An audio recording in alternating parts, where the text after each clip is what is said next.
also changed the order of their nature, whom the Lord cursed at the flood, on whose account he made the earth without inhabitants and fruitless. Read the first part of that verse in chapter 4, I believe it is. 4:1. These things I say unto you, my children, for I have read in the writing of Enoch. In the writings of who? Enoch. Right. That ye yourselves also shall depart from the Lord, walking according to all the lawlessness of the Gentiles.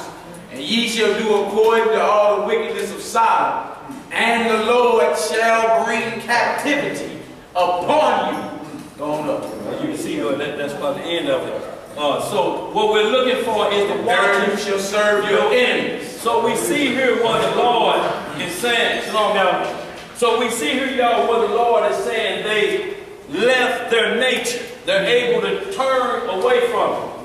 Give me that, y'all write down that Isaiah 14 as well. That Luke 10 talks about Satan falling from heaven. But I want to get right to the heart of the matter because we're kind of running out of time. And you see this almost in Jasher chapter 2.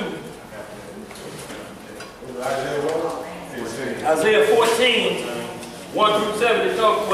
They talk Isaiah chapter 14, verse 12. They talk about Lucifer being fallen from heaven. Y'all have to understand, what kingdom was Lucifer a priest over? Was it during Adam and Eve's time? Because iniquity was already found in him. He was not created evil. According to Ezekiel 1:27, it says he was an anointed cherub. He was anointed over, he was up high. There's only a few anointed cherubs. He had a breastplate on him. Until iniquity was found in him. So he was never created evil, eternal. So he was already wicked, but because he's supernatural, he couldn't die. His flesh couldn't corrupt. His punishment is yet to come. You read in Genesis 3, it says, dust shall be his meat, but that is revealed in Isaiah 65, verse 22. It says, then shall the dust be the serpent's meat, after Christ returns to the earth. So Satan ain't even had his eternal curse put on him yet. Judgment don't happen until Isaiah 65.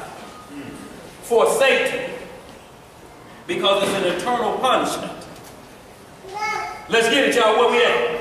Isaiah chapter 14, verse 12. All right, y'all have to say.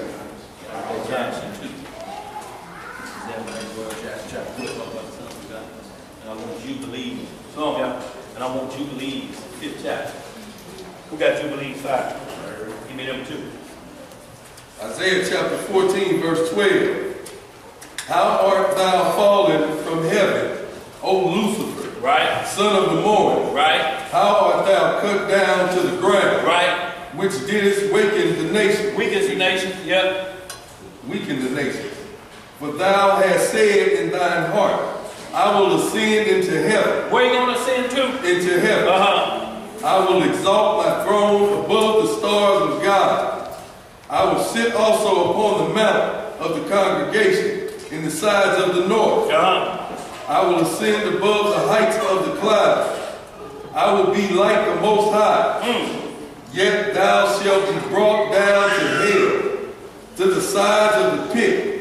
They that see thee shall narrowly look upon thee, and consider thee, saying, is this the man that made the earth to tremble, that did shape kingdoms, right, that made the world as the wilderness? Has that happened yet?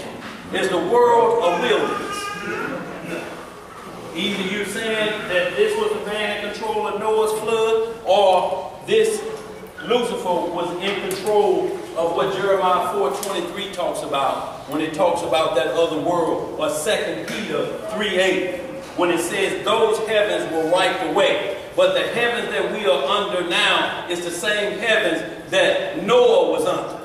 and Adam was under. But it says there was a heaven previous to that one that was destroyed. Just like Isaiah 66 chapter. There's going to be a new heaven and a new earth created. So the heaven that we are under now is under Adam's heaven. But 2 Peter 3:8 is talking about a heaven and something that was destroyed before Adam and Eve. Jeremiah 4:23 say the same thing, that everything was destroyed. So who or what is this kingdom that Satan was ruling over? Was it a kingdom of angels? Who knows where the city of Atlantis that's been found? All of that talk. Satan was so wicked into this and created underwater. The pyramids, y'all, they still trying to figure out the technology. If you can study the hieroglyphics, then it will tell you how the pyramids are built. But it can't. Because Satan gave that knowledge. He already had it. And it's the knowledge to try to live forever. And what they did then, angels were even mixing with animals. We're going to get into some Genesis 61 chapter where you see the son of Esau killed a half beast and half man. So no matter what they telling you that the angels can't do, that they don't have sex, the Bible ain't never said that. Never ever have it said the angels. It said they left their first estate, and their estate is to do a work of the Lord. Their nature, they changed their nature. Now, either that was two men that went into Sodom and Gomorrah because they wanted them men, didn't they? They ain't on his daughters, they wanted the men. They wanted the men. So how were they going to be able to do that to the men? And those men did miracles. Fire came down and they was blind. They pushed Lot back. They like, Lot, this wickedness is worse than we thought. They going after strange flesh now. The key word is strange flesh. When you look up in that concordance, strange, it's going to tell you different. Nowhere in the Bible when it tells us about dealing with flesh or marrying outside the race, it called the flesh strange. It may call the wife strange, meaning of another nation. And that's what strange means, something different.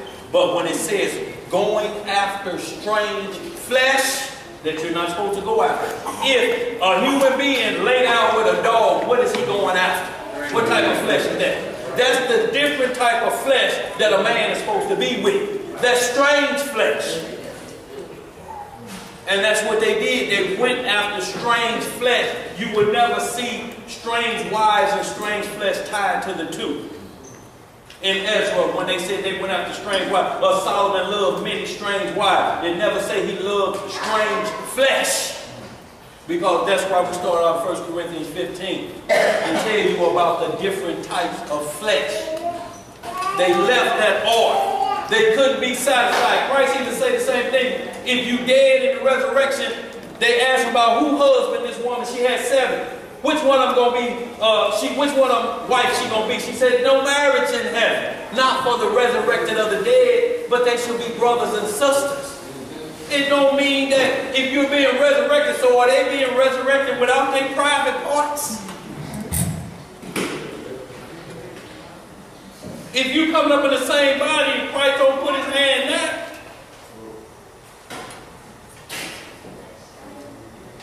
where we at? Verse 17. What it say?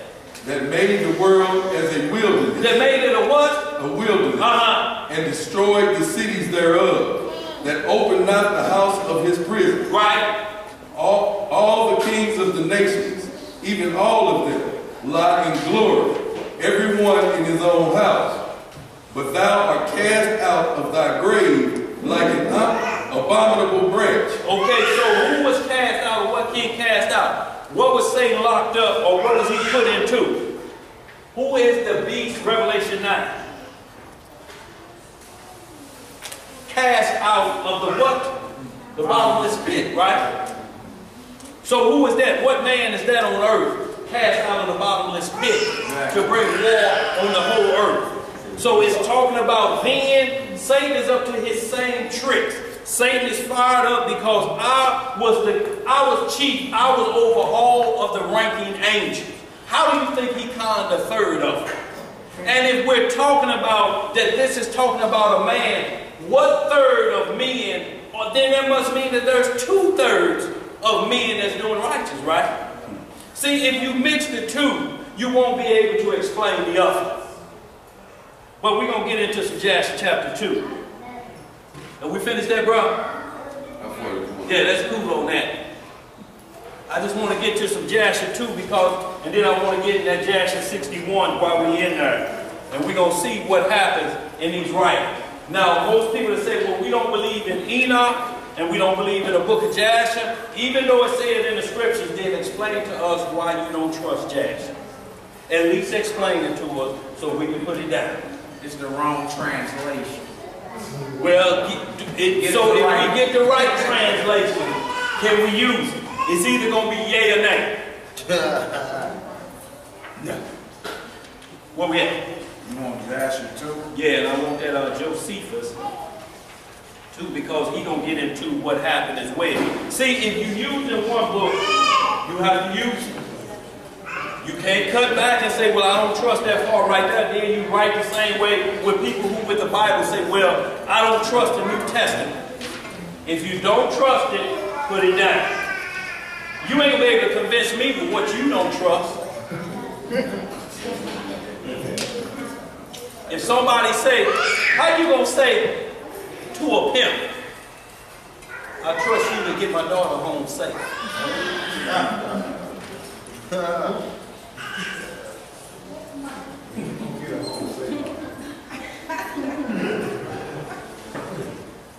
Where we at? And I want to hit some of that book of Tobit too. You want Jasher 2 or verse? Yeah, I want where is it 18? I want to see where it says the sons of God. Now let's talk about Where it talk about something maybe.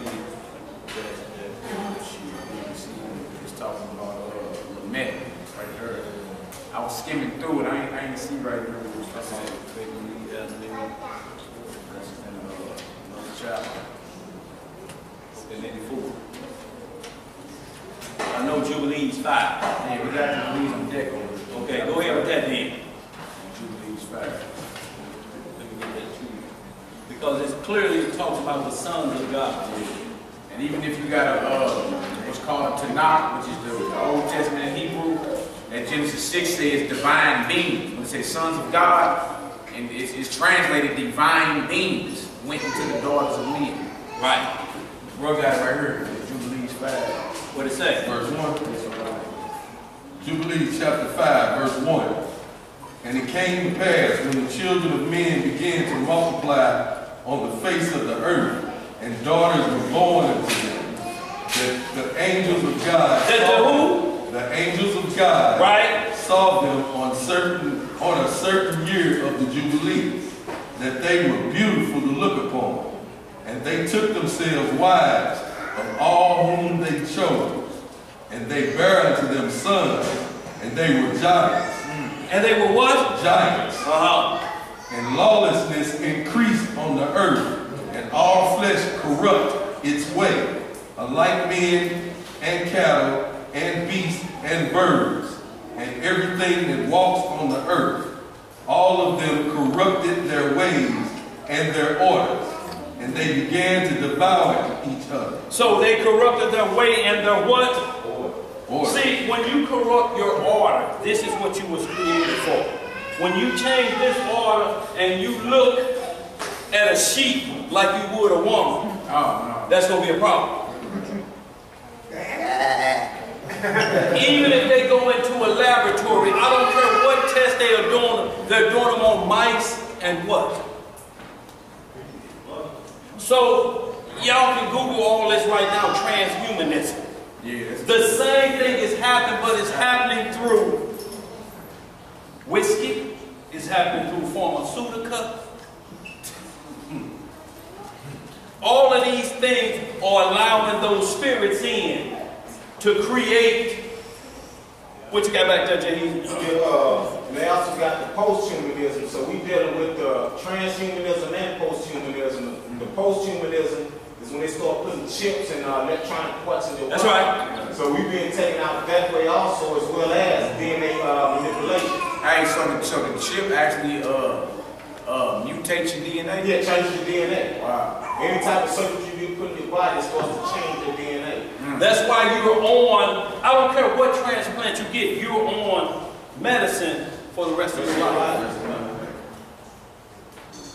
Because what they're doing is they're putting artificial with the creation of God. And what they're doing is looking for eternal life. If we can find that link that connects the two, That's what they do. then we'll live forever and the judgment won't matter. Y'all thinking that they right now allowing same-sex marriage in every state. Bestiality is next. It's already on the books. You're supposed to be okay. I read something running around in China. In China, I wouldn't doubt it. Well, Manitoba. Yeah, they got a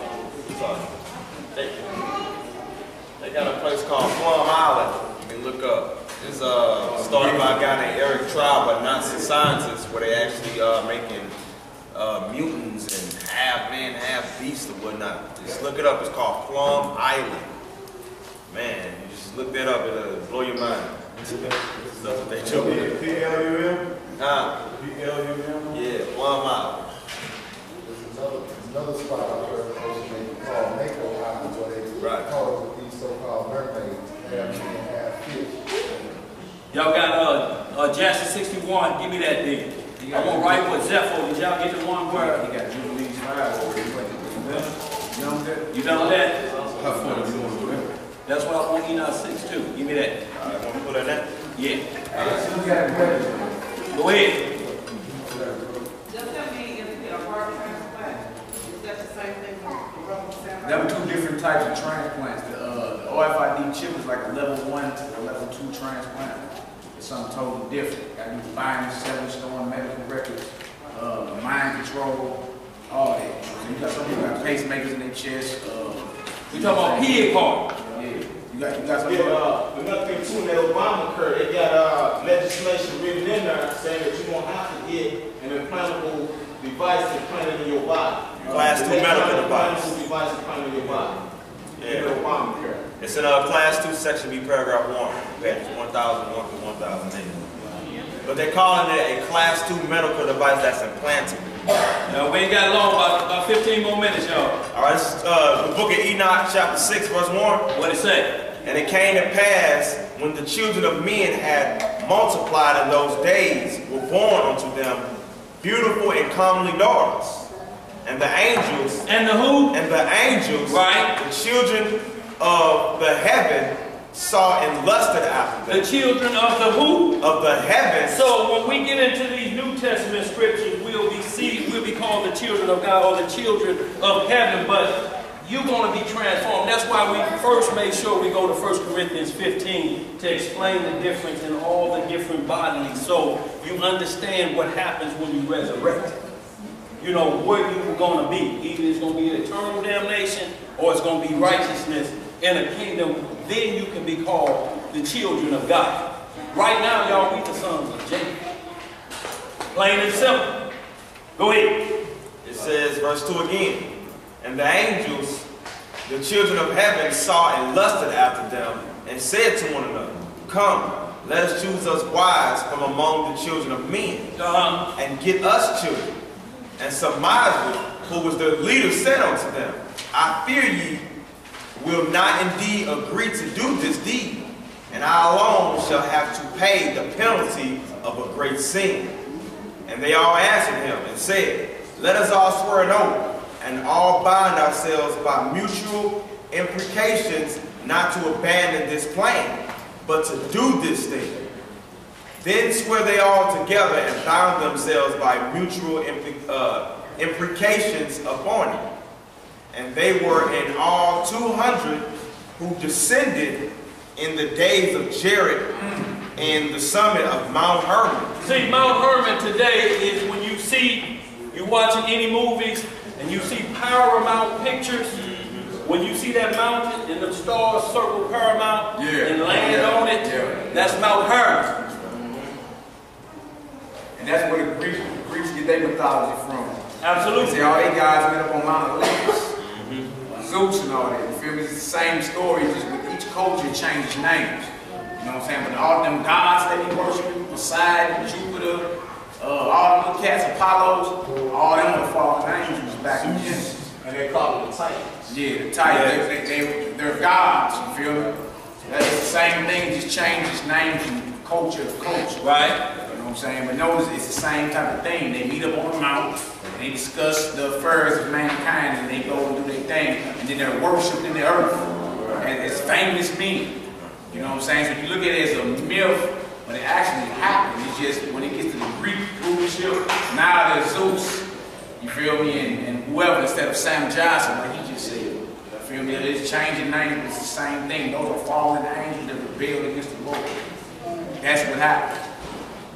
And y'all, when they leave that earthly plane and they come down here, because you have to understand what they knew that was already in the writing. Christ was going to leave that earthly plane. And he was going to be born of a virgin woman, but not with man's DNA. If he was born with man's DNA, then he was born a blemished lamb. Look, the whole story, no matter how you slice it, the difference between what we believe, if Christ is his natural, if the Father is his natural father, or Joseph is his natural father, the deal is, what was the discussion or the conversation with Gabriel the angel? What was on Joseph's mind? What was the discussion? Were they having a spiritual Maury Povich at that time? Because Joseph was thinking, that ain't my baby. Now, I don't care how they twist it and say, well, he didn't know her no more. Well, if she pregnant and he fighting against the birth of the baby and saying it ain't mine, an angel has convinced, don't worry about it. It's the child of the Holy Spirit. He was going to put away. Then that means you agreeing that Christ was born. Joseph jumped the gun. I can't wait, young virgin. I just can't wait. And then you're going to put her away privately. And you say the Messiah coming from this union. That makes him what we call a bastard.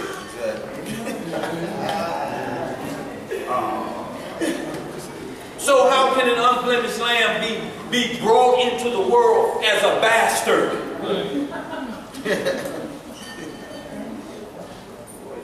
A bastard couldn't even be a priest in the order of Aaron. Exactly. Right. Let alone, you could even have a flat nose or a crooked foot.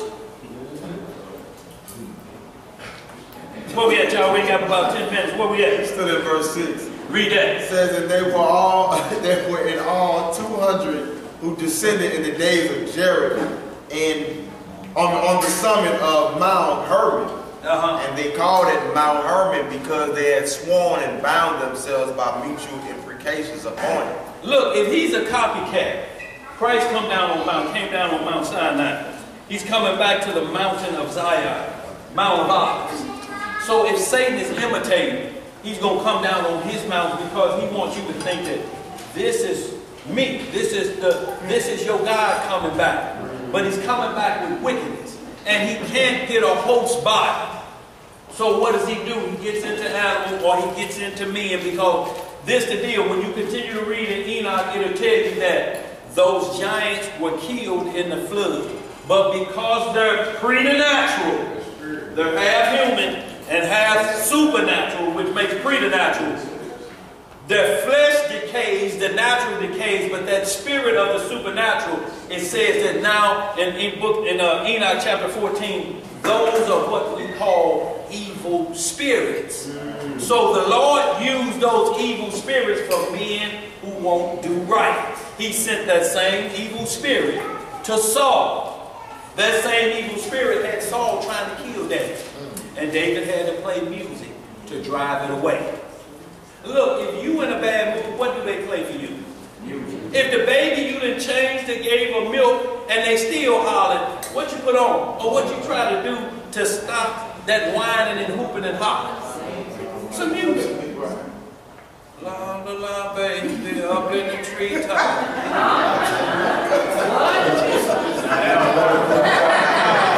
They'll holler even more.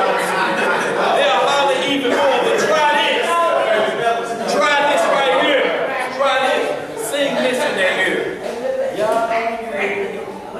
Yahshua. What? Try it and sing.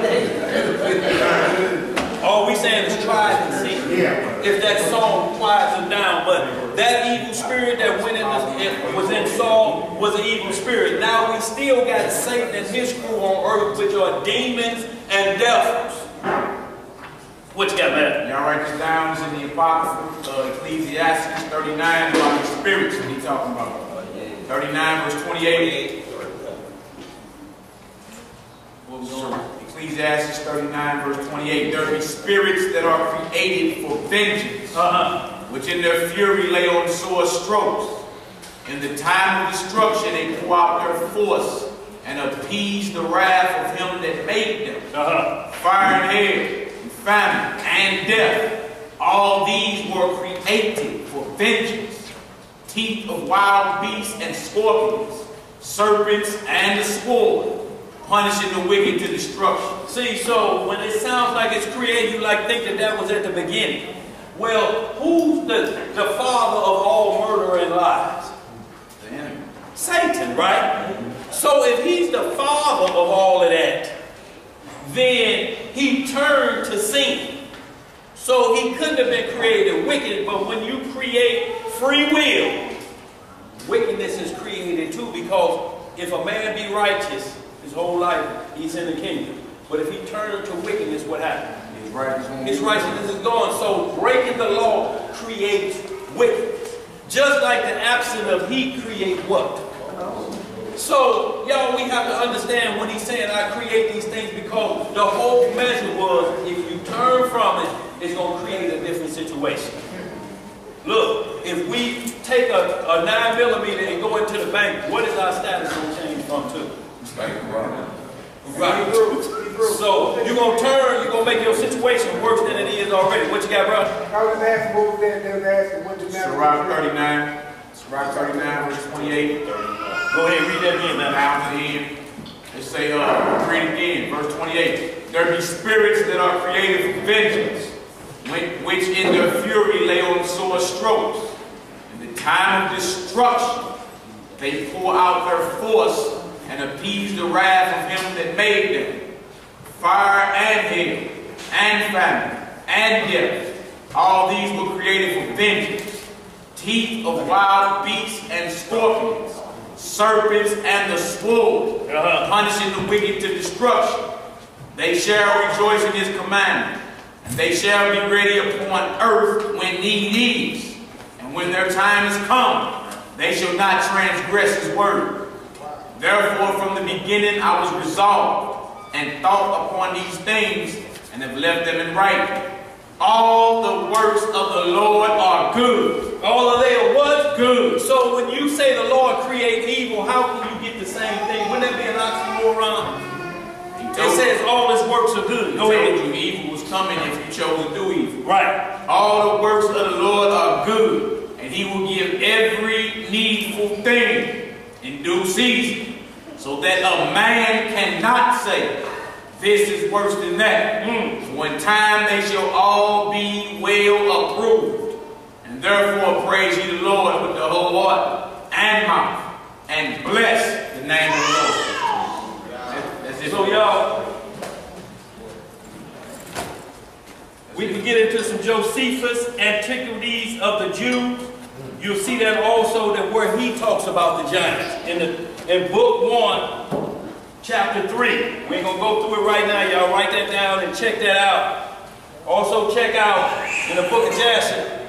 It's got to be in there. I gave my book of Jasher to somebody in Mark. And where it speaks of the sons of God. It's right in the early chapters. I had 2 and 18 down, but... Yeah, that ain't, you know, I looked at 4 and 18 too. 4 and 18. Judges and rules, but right. It's the same thing the following did. And that's Antiquities of the Jews, chapter 1. What is that? Book 1? Yeah. Book 1. Book 3. And then, so you got Josephus speaking about fallen angels. He was a historian. Right. And eyewitness to the fall of Jerusalem. You got him, you got Jubilees, you got the Spirit, you got like 4 or 5 different sources that talk about these fallen angels. But you got men today claiming it ain't never happened. Right. Feel me? So what qualifies these men above brothers that already been? Right. Feel me? Like how you out qualify Josephus, and he straight lived 2,000 years ago, and eyewitnessed the fall of Jerusalem, and wrote the whole history of the Bible so the Romans could read our history. How you out-qualify him? Or Jubilees, what we just read, or Joshua, any other scripts that talk about fallen angels, brother. Enoch, all that. You more qualified than these men. Enoch was translated. You feel me? He was taken from this realm into the spiritual realm. Right. How you know more than